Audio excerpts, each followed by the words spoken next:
ईश्वर की असीम कृपा से आप सभी अच्छे होंगे। और अब यदि आप विचार शुरू करने से पहले यदि आप चैनल पर नए आए हैं तो चैनल को सब्सक्राइब करें, वीडियो को लाइक करें और कमेंट में धन निरंकार न भूलें।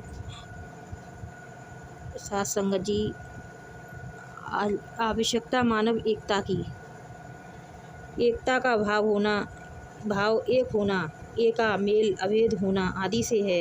यह एका मेल अभेद होना जब मानव के संदर्भ में भाषित होते हैं तब उसे मानव एकता कहा जाता है। एकता सदा सर्वदा उपयोगी होती है। अकेली लकड़ी को आसानी से तोड़ा जा सकता है, लेकिन लकड़ियों के गट्ठर को तोड़ना आसान नहीं होता।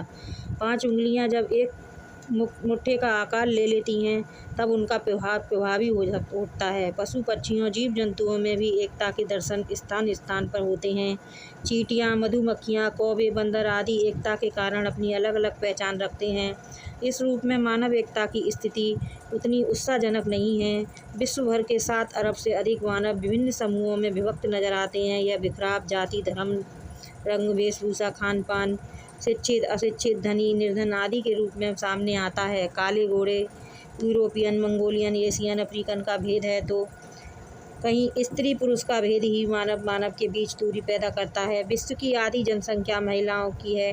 उन्हें मानव अपने से कमतर आंकता है, उन्हें हीन दृष्टि से देखता है। उनके लिए कड़े प्रतिबंधों का प्रावधान करता है। सजगता एवं सादगी। मानव एकता चाहने वाले संतों, महापुरुषों, गुरु, पीर, पैगंबरों की नज़र में हमेशा से पहली प्राथमिकता रहे हैं। भेद दृष्टि का उनके पास हमेशा अभाव होता है। मानव, दानव और देव मानव का ही 3 रूप हैं। मानव नीचे गिरकर दानव और ऊपर उठकर देव बनता है। फिर भी मानव एकता की अपेक्षा दानव एकता ज़्यादा नज़र आती है। दैत्यराज रावण के लिए कहा जाता है कि 1 लाख पूछ 1.25 लाख नाती, तिस रावण घर दिया न बाती। रावण का लाखों का दानव कुनबा सर्वथा एकता के सूत्र में बंधा नजर आता है।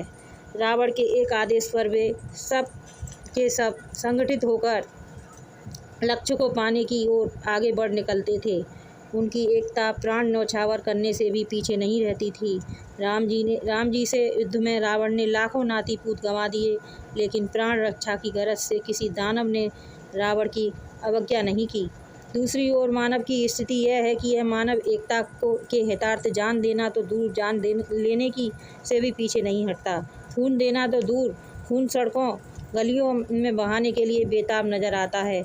यदि कहीं मानव एकता का दृश्य नज़र भी आते हैं तो वे स्वार्थ पूर्ति के मूल आधार पर ही टिके होते हैं।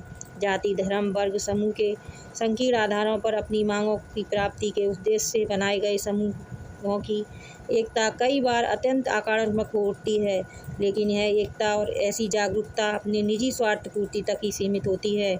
इसमें मानव मात्र के कल्याण का भाव लुप्त नजर आता है। संतों, महापुरुषों ने कभी मानव एकता के प्रति जागरूक करने का प्रयास किया भी तो उन्हें सहयोग देना तो दूर, स्वार्थी भ्रमित लोग उनके खून के प्यासे हो उठे। हजरत ईसा मसीह हो या बाबा गुरबचन सिंह जी महाराज, उनका दोष तो केवल इतना ही था कि वो मानव को मानव एकता के सूत्र में बांधना चाहते थे। उन्हें जीवन के परम लक्ष्य की प्राप्ति के प्रति सचेत करना चाहते थे। बदले में स्वार्थ से घिरे लोगों ने उनका खून बहाया, धरा को रक्त रंजित किया गया और संपूर्ण मानवता को कलंकित किया। आग से आग नहीं, पानी से आग बुझाई जाती है। आग बुझाने के लिए दमकल की गाड़ी में पेट्रोल भरकर ले जाने वाले आग को फैलाते हैं, उसे शांत कभी नहीं करते। आज विश्व में बैर, विरोध, ईर्ष्या, निंदा, घृणा, अनादर का जो वातावरण बना हुआ है, उसे सद्गुरु बाबा हरदेव सिंह जी महाराज प्यार, एकता, नम्रता, सहनशीलता, विशालता, एक तत्व और अपनत्व के भाव के द्वारा शांत कर रहे थे। मानव एकता के लिए इन प्रयासों के प्रति प्रतिबद्ध होकर ही संसार का रूप निखारा जा सकता है, धरती को जन्नत बनाया जा सकता है। मानव एकता की आज सर्वाधिक आवश्यकता है। इसकी प्राप्ति हम सभी का साझा लक्ष्य होना चाहिए। साथ संगत जी, प्यार से कहिए धन निरंकार जी।